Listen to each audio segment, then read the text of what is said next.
Olá, pessoal, boa noite. Nossa convidada acabou de entrar. Boa Oi, noite, Vanessa. boa noite, tudo bem? Tudo ótimo. Vanessa está estreando hoje nas Pois é, lives. só você, né? Ai, que bom, fico feliz de você ter aceitado o convite. Eu que agradeço.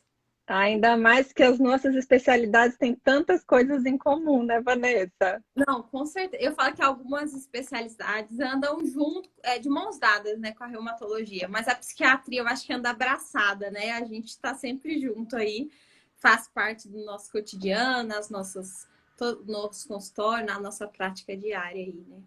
Mas eu queria te agradecer, viu? Primeiramente pelo convite. Fiquei muito feliz, né? Tenho um carinho muito grande por você. E além disso, assim, realmente a ideia é excelente aí mesmo, né? Muito bom. Ai, que bom, fiquei feliz. Então, vamos lá, né, Vanessa?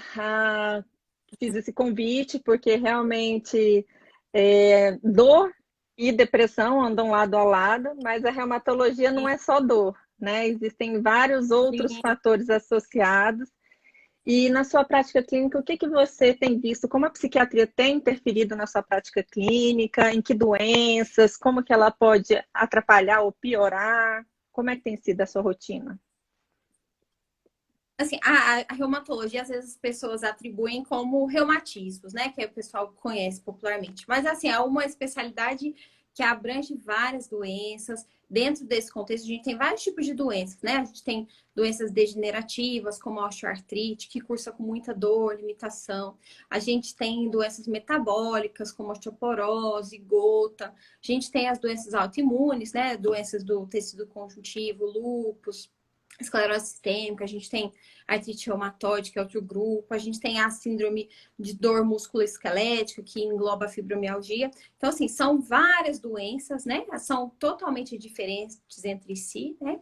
Então, etiopatogenia diferente, diagnóstico, tratamento bem diferente, né? Engloba, as doenças são bem complexas, mas totalmente diferentes. Mas, assim, a psiquiatria tá sobre todas, assim, né? A gente sabe que, como você disse, assim, a dor é um fator muito importante, né? Que a gente realmente a gente precisa da psiquiatria muitas vezes para ajudar.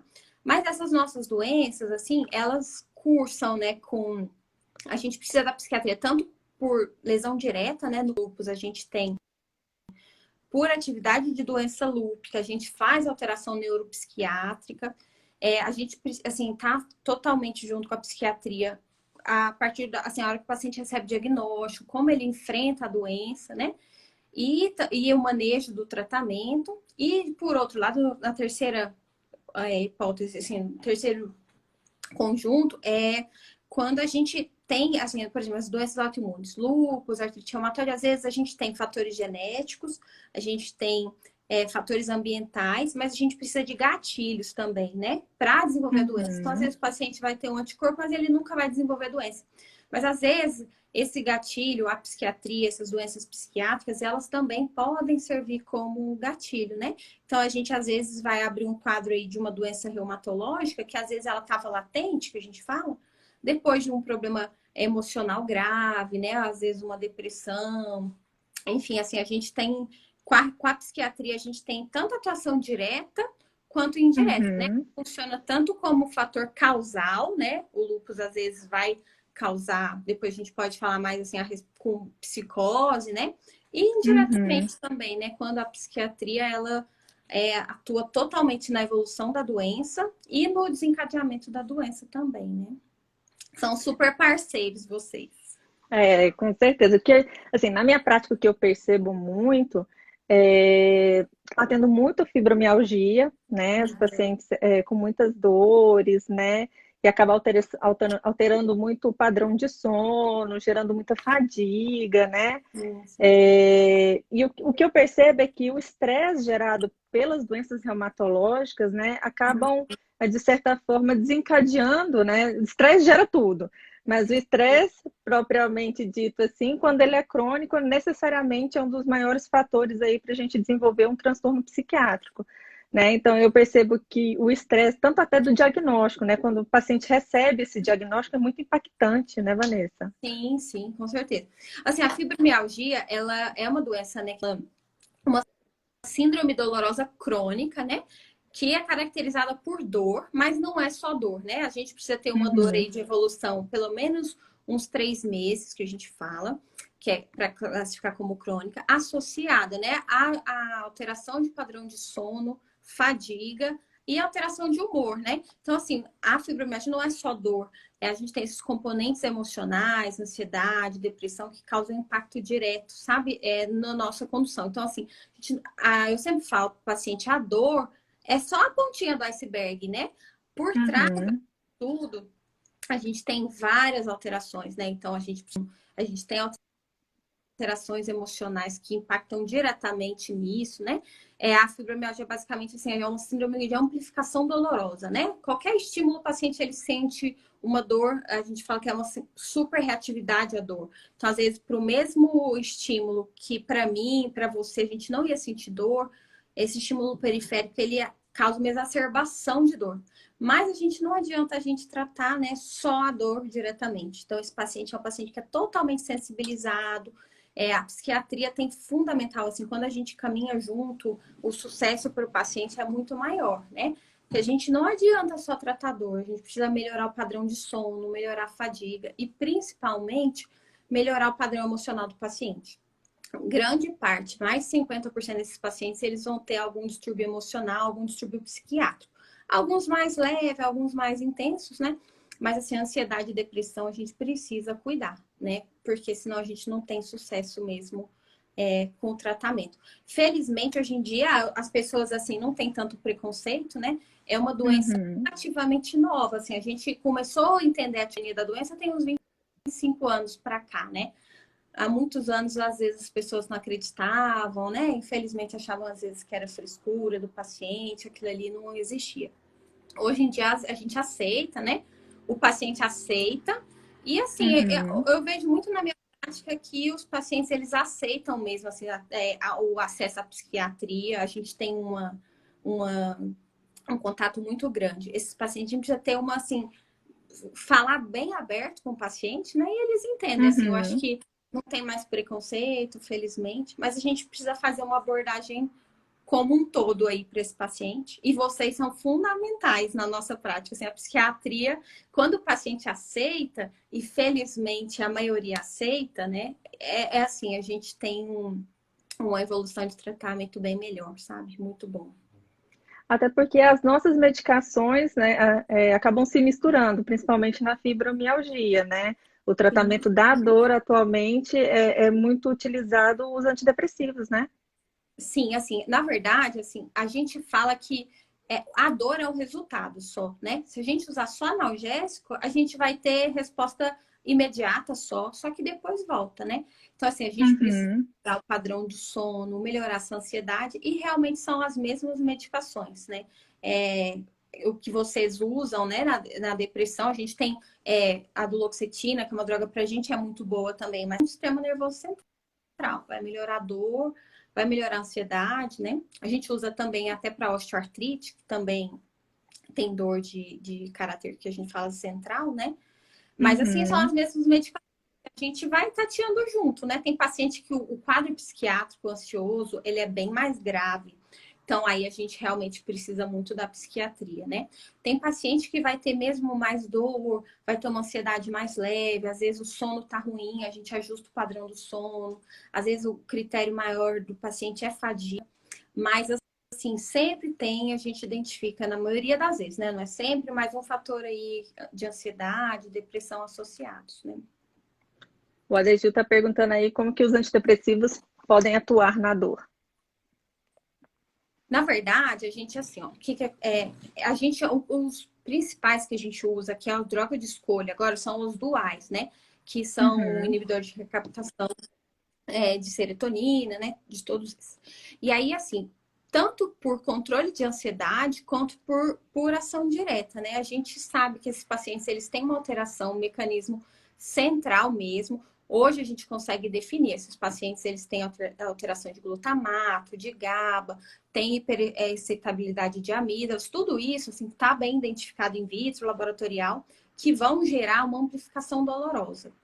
Além disso, a gente tem, então, todos esses remédios aí, a maioria vai atuar no sistema nervoso central, mas a gente sabe que se a gente controla a ansiedade também diretamente, sintoma depressivo, tudo isso, melhora também a dor, sabe? Então, assim, é um contexto clínico, é um paciente que está totalmente sensibilizado. Ele tem alteração. Infelizmente, essas alterações neurológicas, né, que a gente tem, hormonais, de neurotransmissores, a gente não consegue exame para o paciente para ver se está baixo, se está alto. Na nossa prática clínica, a gente não faz esses exames, né? Mas, assim, realmente hoje já está bem descrito essas alterações neurológicas, né, de transmissores que o paciente tem. E aí a gente, assim, trata como um todo mesmo, né? A gente melhora a ansiedade, melhora tudo. Assim, sempre lembrando que eu sempre falo para os pacientes, assim, o protagonista, assim mesmo, da fibromialgia é o paciente, né? Não é remédio, não é o médico. Mais do que o tratamento farmacológico, a gente precisa ter o tratamento não farmacológico. E os pacientes que eles entendem que a importância do tratamento não farmacológico é totalmente diferenciada a evolução da doença, né? E dentro desse tratamento não farmacológico, a gente tem educação, que é super importante. O paciente precisa entender a doença dele, ele precisa saber como é que é a evolução, como é o tratamento. Porque a gente, infelizmente, ainda vê muito paciente que melhora, logo abandona o tratamento, depois tem recaída. Quando o paciente entende, né, como é que é a doença dele, a evolução é muito mais tranquila, né? A gente precisa muito de atividade física, assim, a atividade física também está bem descrita também, isso é assim, tudo em estudo, né, que mostrou também a atuação da atividade física, do exercício sobre os neurotransmissores. Então, a gente tem melhora de fadiga, melhora do sono, melhora da depressão. E a gente também precisa do apoio psicossocial, né, do multiprofissional, que é muito, muito importante, né? Claro que tem alguns pacientes que não aceitam muito bem, assim, ainda, mas felizmente são muito poucos, assim. Só que para esse tratamento psicossocial, psicoemocional, a psiquiatria, para a gente, assim, é fundamental. Às vezes a gente chega num nível que a gente não consegue controlar tanto a depressão e a ansiedade, e isso causa impacto direto no nosso trabalho, né? Então, sempre, às vezes, a gente precisa acompanhar em conjunto, né? Com a psiquiatria, junto a gente faz atendimento compartilhado, a gente às vezes liga para o psiquiatra, discute as melhores medicações, porque é muito o perfil do paciente, né? Assim. Mas é um contexto, né? Assim, é uma abordagem multidisciplinar mesmo. Até porque o paciente deprimido, o paciente ansioso, é um paciente que normalmente vai ter uma qualidade de vida comprometida, né? É um paciente que não tem muito ânimo para fazer atividade física, que não tem muito ânimo para tomar conta da sua alimentação, né? Que tende a se isolar, que tende a dormir mal, né? É um paciente que também costuma não aderir muito bem às recomendações clínicas, né? E, de certa forma, acaba se distanciando do assunto daquela doença, né? Ele não se compromete tanto, não porque ele não quer, mas até pelo próprio estado emocional dele, né? E isso dificulta a evolução no quadro, por exemplo, da doença reumatológica, né? Sim, sim. Eu falo sempre que assim, é um ciclo vicioso, assim, né? O paciente ali, quando ele tá naquela estrutura, é muito difícil dele sair, né? Então, assim, quanto mais deprimido ele tá, mais ele quer ficar parado, menos atividade física ele quer fazer. Depende também muito do enfrentamento que esse paciente faz, assim, da doença, né? Antigamente, até há uns 15 anos atrás, os pacientes eram afastados do trabalho, né? Por dor mesmo, pela fibromialgia. Vários estudos mostraram que esses pacientes que estão afastados da atividade laboral, do trabalho, fica afastado das atividades sociais, é um paciente que responde muito mal ao tratamento da fibromialgia. Tanto que nos últimos anos a gente vê muito paciente retornando ao consultório, que o INSS, enfim, voltou com tudo, o paciente tem que voltar às atividades, assim. Porque quando esse paciente está parado, ele quer mais, ele fica naquela estrutura ali que não consegue sair, né? então não quer fazer nada, muito depressivo, ansioso, não dorme bem. A gente pega muito paciente, doutor, eu acordo todo dia, 2 da tarde, não consigo acordar mais cedo, dorme 4 da manhã com remédio, sabe? Então, o paciente ali, se ele não, a gente não conseguir sair daquela estrutura, ele não vai conseguir melhorar a dor, né? E a dor é só um é um ponto só, né? A gente tem Uhum. vários outros fatores. E aí, assim, o difícil eu sempre falo que é começar, né? E ele conseguir escapar desse ciclo que ele tá, porque é muito difícil. Mas E aí felizmente, acaba que precisa muito do apoio familiar, social, né? Porque muitas vezes esses pacientes se sentem estigmatizados também, né? Eles não se sentem tão acolhidos, porque principalmente na fibromialgia, como não é algo tão que nem a depressão também, não é visível em exame, é difícil de explicar, então muitas vezes esses pacientes se sentem julgados pelos próximos e acabam até não verbalizando o que está sentindo, né? sim, a estrutura familiar, assim, ela é fundamental também para o sucesso, assim.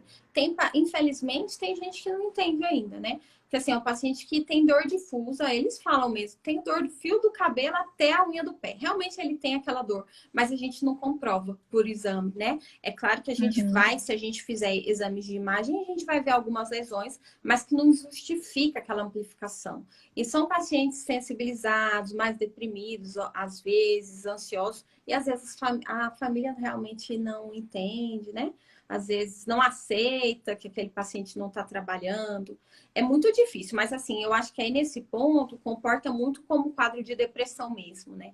A gente precisa de um apoio familiar, de estrutura familiar, aceitação do paciente mesmo, né? Dele entender. Mas assim, o começo é sempre mais difícil, mas depois que a gente tira esse paciente dessa inércia que a gente fala de dor, de sofrimento, né, melhora. E sempre visando, o mais importante realmente é a qualidade de vida do paciente. A gente precisa devolver esse paciente feliz para a sociedade, né? Esses pacientes, eles perdem muito a funcionalidade, né? Reduz muito, Uhum. relação social mesmo fica muito prejudicada, né? Muita dor, é muito triste no começo, assim. Mas a gente consegue. E é importante também porque, às vezes, alguns, de uma forma geral, os clínicos, né, não é o seu caso, mas alguns clínicos acham que só dar um antidepressivo vai funcionar e beleza. E não é, né? A gente tem que procurar remissão total dos sintomas, né? Porque mesmo que tenha melhorado um pouco o humor, mas a funcionalidade, como você colocou, se ela não for restaurada, é que ainda tem algum resquício, né, tanto da doença da psiquiatria quanto da reumatologia. E isso vai também gerar um prejuízo para esse paciente a curto e longo prazo, né? Não, com certeza, assim. Seria muito fácil se a gente conseguisse tratar as doenças só com medicação, né? A gente daria um remédio pronto. Mas essas doenças, elas são muito mais complexas, né? A gente pega um paciente sempre muito sensibilizado, né? Tem, às vezes, uma estrutura familiar prejudicada, muitas vezes, né? Nem sempre, mas às vezes a gente vê algum problema familiar grave. Às vezes é um paciente que teve uma perda familiar muito importante. Tem coisas que são irreparáveis que o paciente ele precisa se readaptar, né? Mas assim, por isso que a Uhum. gente sempre fala assim, a gente precisa dessa terapia não medicamentosa, assim, talvez ela é tão importante quanto a medicamentosa, porque é essa outra terapia que vai inserir o paciente na sociedade de novo, né? Não é tomando remédio que ele vai ter só isso, vai ter vontade de sair de casa, voltar a fazer as coisas. Às vezes a relação familiar fica muito ruim, o paciente, eles brigam muito, às vezes, né? Enfim, tem vários atritos familiares. E essa outra parte, né, de aceitação com a psiquiatria, psicologia, atividade física, esse paciente retorna com a autoestima dele, melhora com a funcionalidade, Uhum. é quando a gente consegue sucesso, né? É raras as vezes, é claro que acontece, mas é raras as vezes que a gente consegue tratar um paciente só com remédio, assim. É muito difícil. Uhum. Teve uma pergunta aqui para trás de uma ouvinte, né? Perguntando se dor no pescoço, dor na nuca pode ser ansiedade. Pode ser uma das causas, né? Ansiedade, depressão, né? Costuma dar uma tensão muscular, né? E essa tensão muscular pode gerar essas dores crônicas, que também são muito comuns no seu consultório, né? Dor no pescoço, dor na lombar é algo que é bem frequente também, né? Nos Muito, consultórios. muito. Muito. Assim, antigamente, para fibromialgia, assim, hoje em dia a gente está bem estabelecido que são dores generalizadas, né? É uma dor difusa. Então, a gente não adianta ser assim, quando a dor é localizada, a gente trata como, às vezes, localizada, às vezes a gente acha uma tendinite, às vezes é uma bursite, às vezes só tensão mesmo. A fibromialgia não, assim, é uma dor difusa mesmo. A gente fala que acomete quase todo o corpo. A gente tinha antigamente critérios que a gente chamava de tender points, que são pontos dolorosos que a gente tinha. Hoje em dia, a gente não usa mais como critério diagnóstico. O critério diagnóstico hoje é esse padrão de dor associado a outros sintomas, como fadiga, sono. O tender point, na prática clínica, ele ajuda, que são os pontos dolorosos. Mas, assim, são 18, né? Mas tem paciente que tem alguns só, né? Então, assim, quando a dor é localizada, a gente pega muito no consultório. Mas localizada, a gente não pensa muito em fibromialgia, não, sabe? É claro que até pode ser, mas é muito difícil. Geralmente tem outras coisas. Tensão também, agora hoje em dia a gente vivendo nessa, a gente pega muito paciente com dor cervical por causa de redes sociais, de eletrofio toda hora com o pescoço fletido, né? Mas aí é mais fácil de tratar, geralmente, né? Mas ainda a gente não pensaria em fibromialgia para ela, não. Entendi. Uma das causas dessas dores difusas também pode ser a questão do DTM? Então, na verdade, você fala de ATM, né? Isso. Na Eu verdade, esqueci o nome. tem paciente que tem a temporomandibular, né? Na verdade, Isso. são áreas de tensão que a gente fala, né? Então, assim, é muito comum em cervical, mas a região temporomandibular é muito afetada também. Assim, é uma queixa muito frequente do paciente. Às vezes, ele só tem dor localizada, só na temporomandibular. Mas, às vezes, ele vai ter em outros locais. Geralmente, eles têm mais de um local, assim, sabe? Mas pode ser Entendi. sim. E vamos falar um pouquinho do lúpus? Você que é PhD em lúpus, PhD explique não, mas tudo eu para a gosto. gente como é o lúpus Não. e como isso Então, pode afetar a vida do paciente. então eu sou apaixonada no lúpus, mas não PhD, né, Moniquinha? Mas enfim, assim, o lúpus é uma doença que a gente fala inflamatória crônica, né? A gente tem um estado inflamatório crônico, é uma doença autoimune e que basicamente a gente vai ter uma desregulação do sistema imunológico do paciente e formação de autoanticorpos, né? Grosseiramente explicando, assim, a gente tem um sistema imune que ele é totalmente capacitado para tratar, para enfrentar, né, bactéria, vírus, qualquer agente externo, tudo que o organismo ele detecta como agente externo que pode causar doença, a gente combate. No lúpus é uma doença autoimune, a gente combate as células boas. Infelizmente, assim, o organismo ele para de reconhecer células boas como saudáveis, ele entende aquilo ali como agente invasor. E aí faz doença sistêmica, né? A gente tem acometimento sistêmico, pode acometer vários órgãos, a gente classifica a doença até como pleomórfica, porque a gente pode ter acometimento de vários tecidos, vários órgãos, diferentes graus. Então, às vezes, as pessoas assustam com lúpus, mas na nossa prática é muito tranquilo, sabe? Então, assim, a gente tem acometimento muito grave do lúpus, mas a gente tem acometimento também brando, sabe? E a gente pode acometer qualquer órgão. Pele, tem paciente que vai ter lúpus só cutâneo, tem paciente que vai ter lúpus neuropsiquiátrico, que a gente fala que ele já tem manifestação neurológica, psiquiátrica. Tem paciente que vai ter só manifestação renal, sabe? É uma doença também, assim, de etiologia que está evoluindo, né? Acomete muito mais mulher do que homem. Mas em idade fértil, assim, a partir daí, entre os 20 a 40 anos, né? Mas, assim, é uma doença que às vezes as pessoas assustam, mas tem controle, né? Assim, graças a Deus hoje a gente tem muita opção de tratamento, né? Mas o diagnóstico, ele é bem... As pessoas assustam, mas, assim, a gente fala que é um pré-diagnóstico, a gente precisa de ter um conjunto de sinais e sintomas, a gente precisa de ter alteração clínica e laboratorial também. Então, assim, não adianta o paciente ter alguns sintomas só, às vezes tem lesão de pele, fotossensibilidade. A gente precisa de ter, além de alteração clínica, a gente precisa de ter alteração laboratorial, que é a presença de formação de autoanticorpos, né? Que isso aí a gente consegue detectar que o nosso organismo está produzindo autoanticorpo contra células boas, né? E aí começa a fazer doença a partir daí. Entendi. Na parte da psiquiatria em relação ao lúpus, a gente consegue perceber alguns marcos na doença do lúpus que pode ser fatores de desencadeadores de tanto de depressão quanto ansiedade. Essa questão do diagnóstico que você colocou, né? O diagnóstico pode ser algo muito impactante para o paciente e pode ser um gatilho, né? Bem estressante e para desenvolver tanto um transtorno ansioso quanto depressivo, né, a questão das lesões, né, que podem apresentar no lúpus, que elas acabam também podendo gerar uma baixa autoestima, né, e consequentemente esses pacientes desenvolverem também, porque algumas medicações, né, por exemplo, o corticoide pode dar aquela Cushing, né, síndrome de Cushing, né? A questão de medicações, o corticoide também pode ser um dos fatores que podem desenvolver o uso contínuo, né? E às vezes em altas dosagens podem desenvolver alguns transtornos na psiquiatria, né? E também a qualidade de vida, né? Que esse paciente vai precisar remodelar o seu dia a dia, né? Como é que fica o dia a dia desse paciente com lúpus? Quais são os cuidados que ele precisa ter, Vanessa? Então, assim, ó, o lúpus, na verdade, para a gente começar a entender, a gente tem alteração direta, né, do lúpus causando doença psiquiátrica. O Colégio Americano de Reumatologia, hoje em dia, ele descreve 19 alterações neuropsiquiátricas do lúpus, secundário ao lúpus.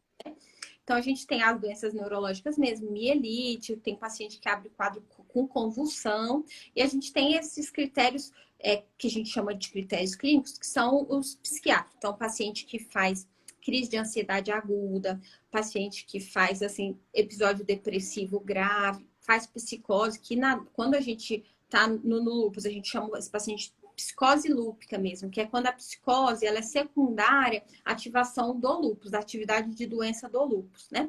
Então a gente sempre tem que diferenciar, porque às vezes a gente tem a psicose, alteração psiquiátrica, doença psiquiátrica secundária, atividade de doença do lúpus mesmo, que a doença está atuando no sistema nervoso central, está causando dano.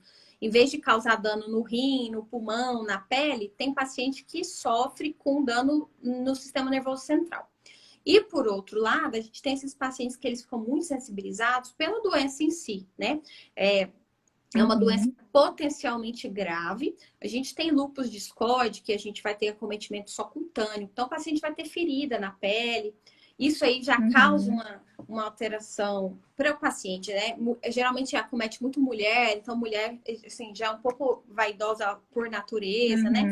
Já fica muito sensibilizada por isso. A gente tem, às vezes, um paciente que ele evolui com um quadro bem grave do lúpus, ele vai entrar, às vezes, hemodiálise, por exemplo. É um paciente que muda totalmente a rotina da vida, que é quando a gente faz, é raro acontecer, né? Mas a gente faz nefrite lúpica. Felizmente, também, hoje em dia, a gente consegue reversão. Antigamente, não. Então, antigamente era mais difícil. Então, muitos pacientes, hoje em dia, eles fazem hemodiálise secundária à nefrite lúpica do passado, mas é um paciente que também está totalmente desestruturado da rotina antiga dele. É um paciente que vai ter que fazer hemodiálise. Então, eles sofrem tanto por lesão direta do lúpus, quanto por lesão secundária mesmo, né? Por perda de funcionabilidade, perda de função do paciente, distúrbio emocional, né? Por, assim, ou por doença mesmo, porque a doença, quando ela está em atividade, é uma doença inflamatória, então limita muito o paciente, ele sente muita dor, né? Tem limitação, tem muita fadiga, tem alopécia, né? É uma característica importante pelo mesmo, e o paciente, ele perde geralmente muito, assim, fazem tipo uns buracos, né? Sem cabelo. Então, assim, uma doença potencialmente complexa, né? Pode se tornar grave. E ela atua no paciente, assim, na parte emocional, totalmente, de várias maneiras, né? Tanto direta quanto indireta. Eu lembro, na época da residência, a gente teve uma paciente que ela abriu um quadro, ela fez uma psicose lúpica mesmo. Uma paciente que nunca teve, era uma moça nova, ela nunca tinha tido nenhuma doença psiquiátrica diagnosticada. E essa paciente evoluiu com ansiedade, eles geralmente às vezes fazem distúrbio de perseguição. Essa paciente fugiu de casa, ficou 2 dias perdido na rua, não sabia não sabia voltar para casa, né? E aí o pessoal internou ela na época no hospital de base, que lá tinha a ala psiquiátrica. E aí o pessoal internou ela Uhum. como crise psiquiátrica mesmo. Ela foi encaminhada lá, fizeram primeiro aquela parte de controle com sedativos, e aí pediram exames laboratoriais. Esses exames estavam todos alterados. E aí eles chamam a gente, né? E aí a gente fez o diagnóstico Uhum. de lúpus mesmo. É de manifestação clínica, assim, evidente, ela fez essa psicose. E aí, nesse caso, a gente trata a atividade do lúpus. Quando a gente trata a doença, trata o lúpus entra em remissão, a gente tem controle da psicose também, assim, secundária, sabe? Então, às vezes, claro que é raro acontecer isso, né? Mas alguns, até Uhum. 10% dos pacientes, eles podem fazer psicose, lúpica mesmo. Até 10, assim, é difícil a Uhum. gente ver na prática, mas é descrito na literatura que até 10% faz. E também medicação, né? Então, assim, a gente tem.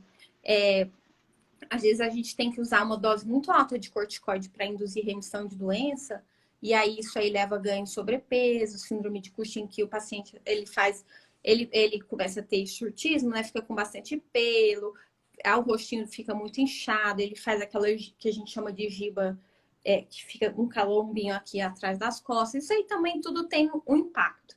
E por si só, Uhum. isso aí que a gente falaria como efeito colateral do corticoide, às vezes o corticoide diretamente, ele em dose mais alta, ele induz assim alteração emocional mesmo do paciente, alteração psiquiátrica de ansiedade, de depressão, de alteração de padrão de sono, agitação. Mas assim, a gente sempre, né, não temos, a gente pode crucificar o corticoide pra gente assim, é fundamental para a indução de remissão de doença. Então, assim, a gente usa dose alta de corticoide só para a Uhum. gente salvar o paciente. Às vezes é o que a gente consegue, né? Às vezes o paciente está muito grave, a gente entra com dose alta. A ideia é deixar o paciente sem corticoide ou com pouco, Uhum. né? E essa dose baixa não vai ter impacto na vida do paciente, não, nem como sobrepeso. A gente toma cuidado mais com osteoporose, né? O paciente usa cronicamente corticoide, a gente entra com reposição de cálcio, dependendo da dieta dele. Mas, assim, é um grande aliado. Porém, nas fases agudas, que a gente precisa usar uma dose muito alta para remissão de doença, o paciente está com doença exacerbada, aí realmente a gente tem alguns impactos com essas doenças psiquiátricas associadas, né? Isso diretamente, né? E Uhum. também pela mudança também, né? Pela qualidade de vida do paciente que fica totalmente afetada, né? Mas assim, em alguns casos, felizmente, a gente hoje consegue, os pacientes, eu falo que tem alguns que lembram que tem lúpus quando tem que tomar o remédio, mas eles vivem super bem, voltam a trabalhar, não tem perda de função, mas isso tudo também vai depender de como esse paciente ele vai enfrentar a doença dele, né? Então, por isso que Uhum. a psiquiatria é fundamental para a gente, né? Que vai ajudar esse paciente a ter um enfrentamento e a depender de como ele vai agir, a evolução da doença é totalmente favorável ou desfavorável, né? Uhum. Uma coisa que você falou aí que a gente também aplica na psiquiatria é que o processo inflamatório, né, ele pode tanto levar à depressão, né, como também a depressão. Hoje a gente fala que a depressão não é simplesmente uma alteração serotoninérgica e noradrenérgica. A gente já conhece que a depressão hoje é uma doença inflamatória também, que tem a capacidade, inclusive, de alterar essa parte da imunidade, aumentar interleucinas, né? E, inclusive, tem medicações que vocês utilizam que melhoram a depressão. Uma delas é o infliximab, que Ah, mostra estudos que melhoram a depressão. que É, boa. Oh, não sabia não, que tinha ação direta. Muito bom. Vou dar uma lida depois. antidepressiva. A gente não usa o Inflix no lúpus, né? Pelo mecanismo de Uhum. doença para artrite reumatoide, tem espondilite, a gente usa, é um grande aliado mesmo. Mas esses É. pacientes nossos, assim, nessas doenças, mais de 40% dos pacientes, eles vão ter algum distúrbio psiquiátrico associado, assim, sabe? Uhum. No lúpus, na artrite reumatoide também, tem muito, sabe? Mas Entendi. E vamos falar um pouquinho da artrite reumatoide? vamos. Então, Eu artrite. vou sugar você hoje, Vanessa. Ah, eu adoro. Tô tendo uma aula de reumatologia que há muito tempo eu não tinha, então vou sugar todos os seus conhecimentos. Não, fica à vontade, eu tô adorando. Então, a artrite reumatoide também, né, é uma doença inflamatória, articular também, né? A gente tem altos níveis de mediadores inflamatórios, principalmente acometendo articulações de mãos, né? A gente pode ter pés também, punho, tornozelo, às vezes joelho, mas é uma doença inflamatória que a gente fala geralmente simétrica, né? Então, esse paciente, ele vai ter dor articular e vai ter edema, que a gente fala, o dedo fica inchado, ele fica ruborizado, fica vermelho, o paciente tem muita dor, né? E é uma doença também que impacta diretamente a qualidade de vida do paciente, né? Até ele fazer o diagnóstico, e assim, da mesma forma que no lúpus, a gente também tem autoanticorpos, né? Que vão alterar a evolução da doença. Mas assim, impacta totalmente sobremaneira. Antigamente era muito mais difícil, né? A gente artrite reumatoide, a gente tinha uma limitação. Então, antigamente os pacientes evoluíam mal. Hoje em dia, com a terapia imunobiológica, graças a Deus, sim, eles respondem super bem. É muito difícil hoje em dia a gente ter um paciente com sequela irreversível por artrite reumatoide. A gente só pega esses pacientes. Interessante. Muito difícil, assim. É só se esse paciente ele ficar muito tempo sem tratamento, sem diagnóstico. O que acontece às vezes? A gente, assim, às vezes vai pegar paciente que vem da Brasil, vem aqui em Brasília, a gente pega, às vezes, paciente da Bahia, do norte, que não tem acesso à reumatologia lá, então esse paciente fica fazendo inflamação crônica articular, que vai cursar com erosão, fica usando anti-inflamatório, porque anti-inflamatório, às vezes, ele melhora a dor, o paciente melhora a dor, consegue fazer algumas atividades, mas ele não inibe a evolução da doença, né? Então, assim, o paciente ele vai estar fazendo erosão óssea, vai estar fazendo anquilose, e aí isso a longo prazo vai causar uma limitação super importante, né? Às vezes o paciente vai parar de andar, a depender. Hoje em dia, não pega isso mais, assim. Eu lembro que tinha um professor meu que muito antigamente ele falava que quando ele era residente, era no ambulatório de artrite reumatoide, tinha várias cadeiras de roda, assim. Na minha fase, a gente já não vê, sabe? Esses pacientes são ou pacientes muito idosos, que ficaram sem tratamento ao longo da vida toda, ou não vão ter mesmo, assim, a gente consegue tratar. E realmente impacta muito, assim. Tem até tem um estudo que até, ele é meio antigo, assim, mas foi um artigo publicado, ansiedade, depressão e atividade de doença na artrite reumatoide. Ele é bem bacaninha, assim, é bem simples, mas assim, e mostrava que os pacientes que tinham ansiedade e depressão, eles tinham mais atividade de doença. Eram os pacientes que respondiam pior ao tratamento por vários motivos, né? Tanto por adesão medicamentosa, mas realmente eles tinham atividade de doença exacerbada. E assim, 33% desses pacientes, a literatura varia muito, né? Você acha aí entre 17% a 45% dos pacientes com artrite reumatoide que vão ter ansiedade e depressão também. Mas assim, a média aí a gente fala em torno de 30%, que assim, atinge demais, né? Tanto por lesão direta da doença, né? Quanto por fator emocional mesmo de não aceitação da doença, de medo, de tudo isso, né? A gente, na nossa prática, a gente usa assim, a reumatologia é bem subjetiva algumas coisas, né? Então a gente às vezes precisa traçar métricas para a gente ver se esse paciente está evoluindo bem ou mal. Então a gente, na artrite reumatoide, a gente tem uma ferramenta que chama DAS-28. Então a gente avalia 28 articulações. A gente avalia as interfalangianas proximais, metacarpo, punho, cotovelo, ombro e joelho. Pés a gente não avalia. Mas assim, é uma métrica, a gente avaliando essas 28, a gente faz uma contagem de quantas articulações estão inchadas mesmo, quantas articulações têm dor. Então, assim, você vê assim, o tanto que a psiquiatria impacta nessa nossa ferramenta. Essa ferramenta, assim, a depender do resultado, é uma ferramenta padronizada, você calcula e joga num programinha, ele dá um resultado. Então, se esse paciente está em atividade de doença, teoricamente, a gente precisa mudar o tratamento. Não está legal, esse paciente está evoluindo mal. Só que essa métrica, que é a principal usada na prática, ela sofre influência muito da psiquiatria, porque assim, a gente conta essas articulações, então as 28 quando eu consigo ver, o médico vê se está inchada, se está inflamada. Mas a dor é muito subjetiva. Então, às vezes, a gente está com um paciente aí que está sensibilizado, está com amplificação dolorosa, tem um diagnóstico de fibromialgia associado. Às vezes, eu palpo a articulação dele, eu não vejo nada de inchaço, eu não vejo nada de edema, eu não vejo nada de artrite, que a gente fala, que é a inflamação por si só. Mas o paciente tem dor. E aí, isso aí impacta a dor que o paciente fala, eu tenho que acreditar nele. E aí, eu conto como dor. E isso aí aumenta o resultado do DAS. E outro ponto que a gente fala que é o VAS também, que é a avaliação subjetiva que a gente faz para ele mesmo, para a doença dele. Então, a gente pergunta, olha, como é de 0 a 100, qual que é a sua dor? Como é que a doença está impactando na sua vida? 0, você está ótimo, não tem nada. 100, você está muito ruim, não está bem. Então, o paciente tem fibromialgia, o paciente tem depressão, tem ansiedade, ele joga esse valor muito alto. E aí, para a gente, gera um impacto muito grande, porque às vezes a gente vai fazer o DAS, o paciente está totalmente, teoricamente, assim, pelo exame, está totalmente em atividade de doença, mas a gente sabe, assim, que é pelo fator emocional, sabe?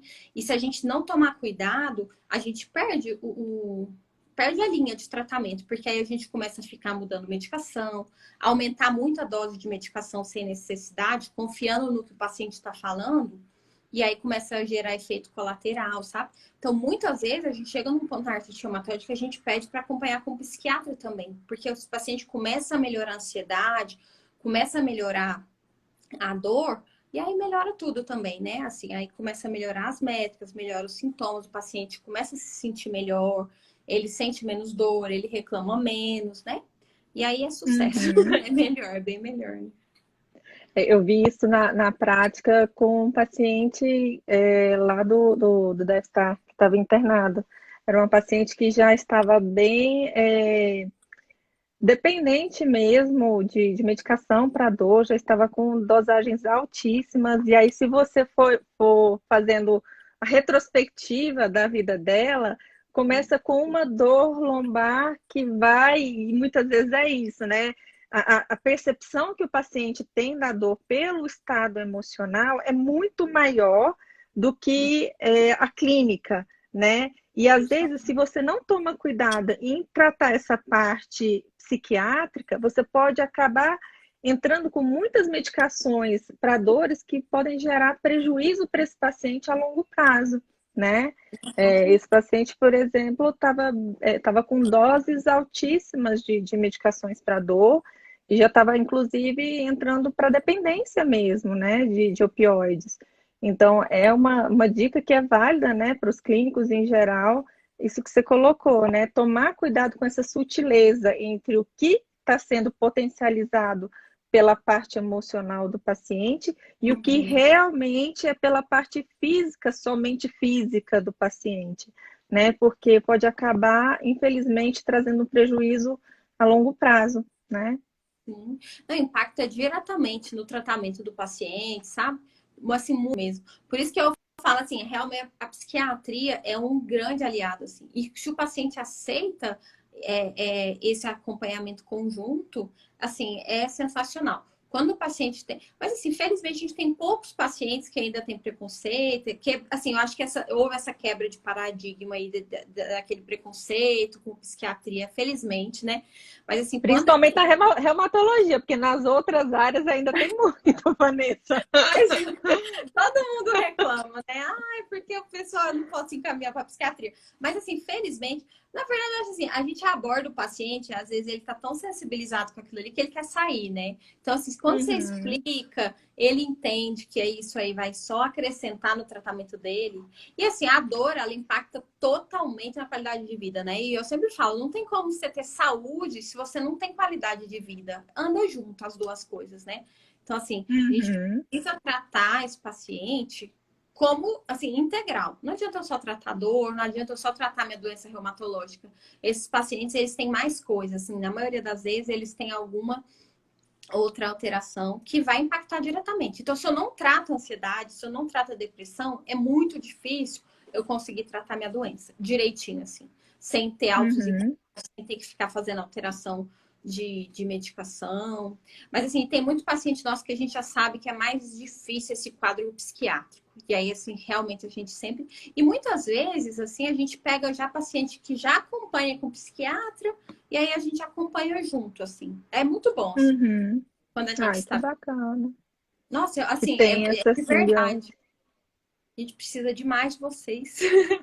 Porque faz Vamos para as totalmente perguntas aqui, Vanessa. sentido. O povo está querendo saber.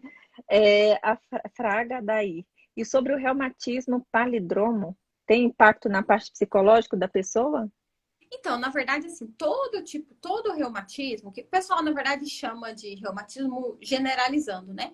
Mas isso tudo vai cursar também como dor, né? E cursando essa dor, ela vai ter um impacto totalmente, né? Então, o paciente, às vezes, é muito difícil a gente ser feliz o tempo todo com muita dor, né? Então, isso aí vai gerar realmente a dor estabelecida, vai gerar distúrbio de ansiedade, distúrbio de depressão. Não tem como, assim. Por isso que a gente precisa tratar tudo junto.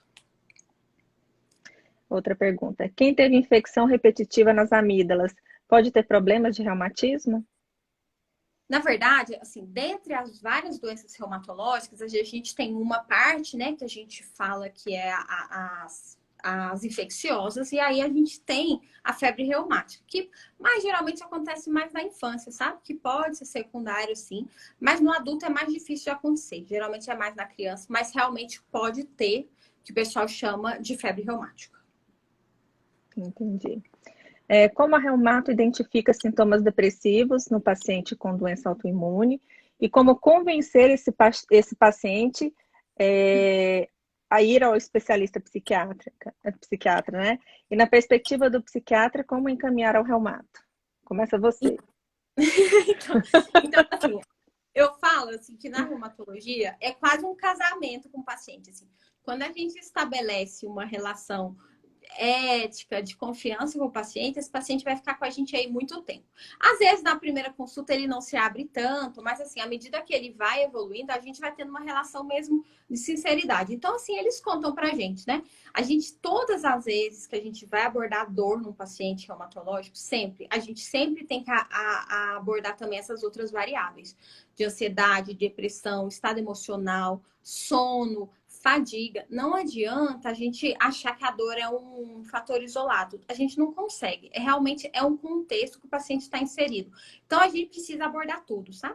Então, assim, eu não tenho dificuldade, assim, na minha prática, do paciente conversar. Às vezes eu seguro ele um pouquinho no consultório, até ele ter segurança, até ele ter confiança, de eu encaminhar para um psiquiatra junto, sabe?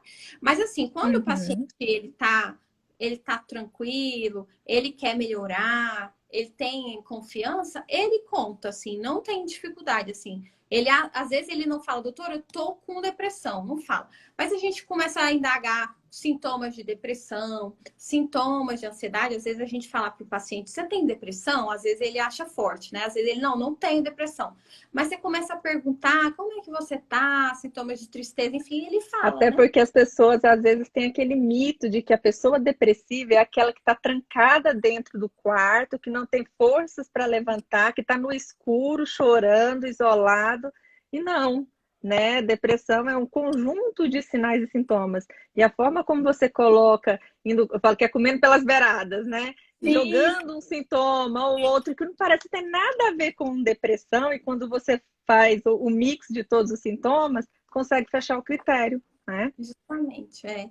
Mas é uma troca assim, eu nunca tive problema não para encaminhar com psiquiatria assim, porque quando o paciente ele se abre com você, você se abre com ele também, né? E aí fica uma relação Uhum. de troca e aí não tem, eu acho assim, que aí não tem problema, né? Não é nada impositivo. Eu não encaminho o paciente para psiquiatria e falo, olha, você vai lá e nunca mais volta aqui. Não é, eu falei, olha, a gente está Uhum. querendo um auxílio, né, no tratamento, assim, é tratamento conjunto, né? E aí dá certo. Eu acho que esse é o grande X da questão em relação às nossas especialidades, né? A gente toca em pontos muito íntimos do paciente, né? Então acaba que precisa ter essa conexão, que precisa ter essa confiança, que precisa ter essa troca, né? E a partir do momento quando você tem essa troca, quando o outro realmente se entrega para o tratamento, ele fica mais aberto também a ir aonde você recomenda, né? Sim, sim. E em relação a eu encaminhar para reumato, isso é mais raro, porque normalmente eu sou o final da linha. Depois que os pacientes foram em todos os clínicos, e aí os clínicos encaminham para mim. Normalmente é Entendi. assim a ordem das coisas, né? Mas assim, um paciente que normalmente que está nítido, né? Que você pede os exames laboratoriais, que tem alguma alteração importante, né? Ou que você percebe que tem uma alteração física mesmo que precisa ser investigado, né? Então, assim, normalmente eu não encaminho fibromialgia, normalmente eu trato fibromialgia, porque acaba sendo uma doença em comum nossa, né? Sim, Porque é mais ou menos o mesmo manejo, né? Se sim. for uma dor que, nas minhas limitações com antidepressivos, eu não conseguir resolver, aí é a hora de eu encaminhar. Né? Que é o mesmo com vocês, né? Vocês começam o tratamento de depressão. A partir do momento que não está resolvendo, A encaminha. gente encaminha, né? Justamente. Outra pergunta: existe algum antidepressivo ou ansiolítico de escolha para fibromialgia? Na verdade, Vanessa. assim, a gente sempre precisa identificar. O paciente ele vai ter dor e ele vai ter algum outro componente muito importante que vai estar gerando isso. Então, assim, a gente sempre precisa identificar se esse paciente ele é do perfil mais ansioso, se é o perfil mais depressivo, se é o paciente com mais fadiga, se é um paciente com alteração de padrão de sono. Geralmente a gente tem um contexto aí, né? Hoje em dia, uma droga que a gente usa bastante que tem assim, que tem atuação de redução de dor, que atua diretamente no sistema nervoso central, reduzindo essa amplificação de dor, é a duloxetina, né? Mas depende do perfil do paciente, né? É claro que, assim, às vezes um paciente que ele tem mais um perfil de fadiga do que de ansiedade, às vezes a gente vai usar outra linha aí, que é a venlafaxina, que nos ajuda bastante. Tudo sempre a gente tem que identificar o perfil do paciente, assim, bem grosseiramente falando assim, mas assim, hoje em dia, e às vezes, muitas vezes, a gente precisa associar remédio. Às vezes a gente não consegue só com um remédio, às vezes a gente precisa dar um remédio para o paciente melhorar a ansiedade, e a gente precisa dar um remédio para o paciente melhorar o padrão de sono também. Às vezes, se a gente controla. É claro que se a gente controla a ansiedade, às vezes o paciente melhora o sono também, mas não necessariamente, né? A gente às vezes faz Uhum. tratamento conjunto, mas é sempre individualizado, assim, porque realmente a gente tem que ver o perfil do paciente. Às vezes o paciente já usou essas medicações, não se adaptou, teve efeito colateral, epigastralgia, náusea, cefaleia, e a gente precisa ficar trocando esses remédios. Mas assim, não tem uma droga, né? Assim, mas essas são algumas que são preconizadas. A gente usa muito a pregabalina também, que nos ajuda bastante. Mas é tudo um contexto, assim. A gente precisa realmente conversar direitinho, porque o que funciona para um, muitas vezes não funciona para o outro, né? Uhum. A dor é individual e o tratamento é individual, Isso, é né? isso mesmo. É isso mesmo. Outra pergunta: como podemos ajudar os pacientes no diagnóstico diferencial da fibromialgia e transtorno de somatização? Então, assim, na verdade, a gente às vezes, assim, a gente tende a achar que esse paciente fibromialgia, assim, muitos sintomas, é um conjunto, né? Então, assim, além de dor, ele tem outras coisas, a gente consegue identificar isso. Na verdade, no final das contas, se a gente fosse considerar só dor, a gente trataria só dor. E a gente sabe que isso não resolve, não responde, a gente tratar só dor. Então, a gente precisa tratar o paciente como um todo. Então, a gente trata também essa amplificação dolorosa, esses outros alterações emocionais que vão gerar impacto direto no paciente com dor. E assim, sempre lembrando da atividade física, da terapia com o psicólogo, a terapia multiprofissional, sabe? Assim, é fundamental. E o paciente entender a doença. A gente, assim, a gente precisa acreditar que o paciente ele realmente tem dor, ele realmente tem doença, ele sente aquilo ali acaba com a qualidade de vida dele, gera um impacto familiar, laboral, e a gente precisa, assim, se a gente acha que é só que ele realmente está, assim, não tem doença, é muito mais difícil, assim. E a gente Que é precisa só o vulgo manha, né? e tão triste, né? Porque assim, realmente o paciente ele perde muita qualidade de vida dele, assim. Uhum. Mas é pela conversa mesmo aí que a gente vai conseguir. Anamnese, né? Que a gente consegue definir. Uhum. Há 2 anos, meu esposo teve um movimento que na hora não doeu, mas logo após semanas, meses, ele passou a sentir uma dor no ombro. Qual seria o exame que ele deve fazer para saber se é reumatismo? Não, na verdade, assim, é bem complexo para a gente falar só em reumatismo, sabe? Então, assim, geralmente Hum. só a dor no ombro, dor localizada, às vezes a gente pode pensar em lesão mecânica, às vezes lesão ligamentar, ou às vezes uma bursite. A gente precisa avaliar se o paciente ele só tem dor no ombro, não tem mais nada, a gente realmente começa a pensar em alguma doença localizada. Às vezes a gente faria um exame de imagem, mas a gente sempre precisa estar atentos aos outros diagnósticos diferenciais, que às vezes o paciente vai fazer uma monoartrite, raro acontecer, mas às vezes ele vai fazer uma monoartrite no ombro, mas ele está tendo outra manifestação sistêmica, às vezes tem alterações laboratoriais.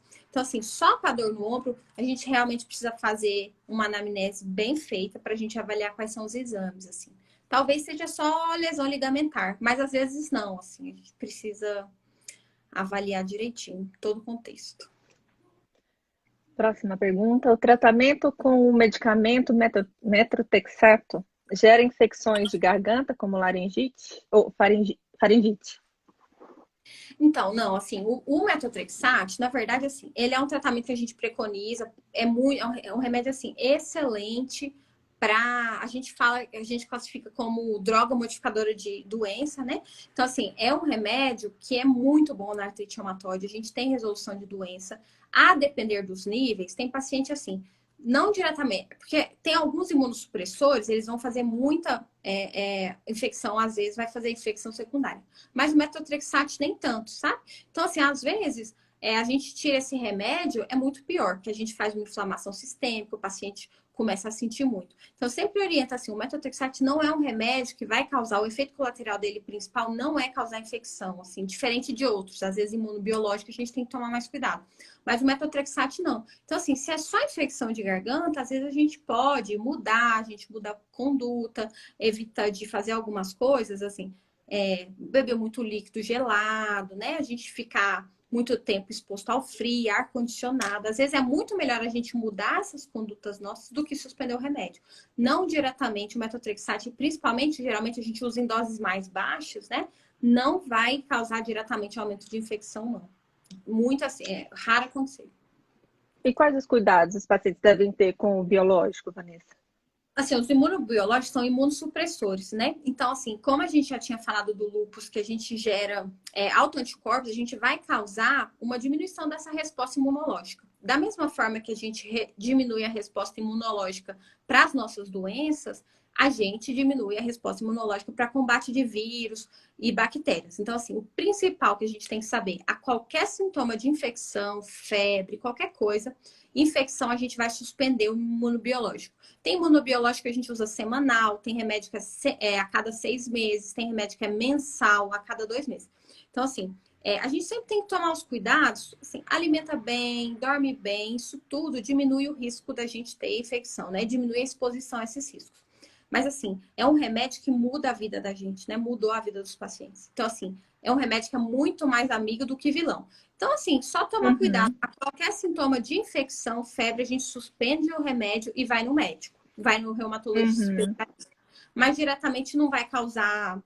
Se a gente tomar cuidado, o índice de infecção é baixo.